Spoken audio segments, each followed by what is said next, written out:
સુરતમાં ગણેશ વિસર્જનને લઈ ખાસ તૈયારીઓ, કડક પોલીસ બંદોબસ્ત સાથે 600 સ્વયંસેવકો રહેશે હાજર। શહેરમાં આજરોજ ગણેશ વિસર્જનની પ્રક્રિયાની તમામ તૈયારીઓ તંત્ર તરફથી પૂર્ણ કરી દેવામાં આવી છે।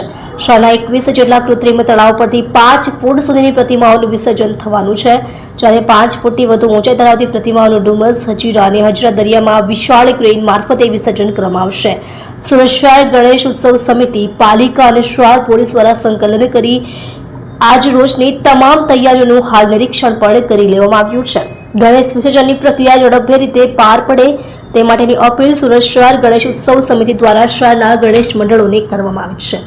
સુરત મહાનગરપાલિકા દ્વારા આવતીકાલે ગણેશ વિસર્જનની પ્રક્રિયાને લઈને 7 ઝોનમાં બનાવવામાં આવેલા કુલ 21 જેટલા કૃત્રિમ તળાવ પર તમામ તૈયારીઓ હાલ પૂર્ણ કરી લેવામાં આવી છે। વિસર્જન માટે આવતા ભક્તો શ્રીજીની પૂજા અર્ચના કરી શકે તે માટે ટેબલોની પણ વ્યવસ્થા કરવામાં આવી છે, જ્યારે પૂજા માટે અલગથી ગાર્બેજ પેટી મૂકવામાં આવી છે। એટલું જ નહીં પરંતુ વેસ્ટમાંથી બેસ્ટ બનાવવા માટે પૂજાપાના સામાનની પણ છટણી એનજીઓની મહિલાઓ દ્વારા કરવામાં આવશે। જે સામાનમાંથી વેસ્ટમાંથી બેસ્ટ નવરાત્રી માટેની સુશોભિત વસ્તુઓ બનાવવામાં આવશે। આ ઉપરાંત ઓવારા ઉપર CCTV camera, halogen light, road, રસ્તા સહિત તમામ પ્રકારની વ્યવસ્થાઓ ઊભી કરવામાં આવી છે।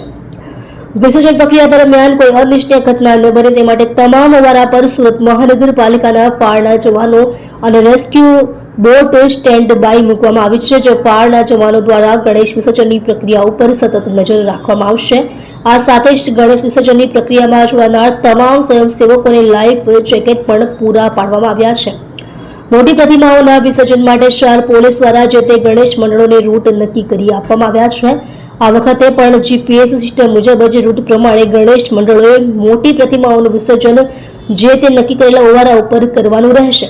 ગણેશ વિસર્જન દરમિયાન ધાર્મિક આસ્થા જળવાઈ રહે અને સંતોની સૂચનાનું પણ સુચારુ રૂપે પાલન થાય તેની જવાબદારી પણ ગણેશ આયોજકોની રહેલી છે। જો આવતીકાલે ગણેશ વિસર્જનની પ્રક્રિયા ઝડપી રીતે પૂર્ણ થાય તે દિશામાં તંત્રને સહકાર આપવામાં આવે તેવી અપીલ સુરત શહેર ગણેશ ઉત્સવ સમિતિ દ્વારા સૌ ગણેશ આયોજકોને કરવામાં આવે છે।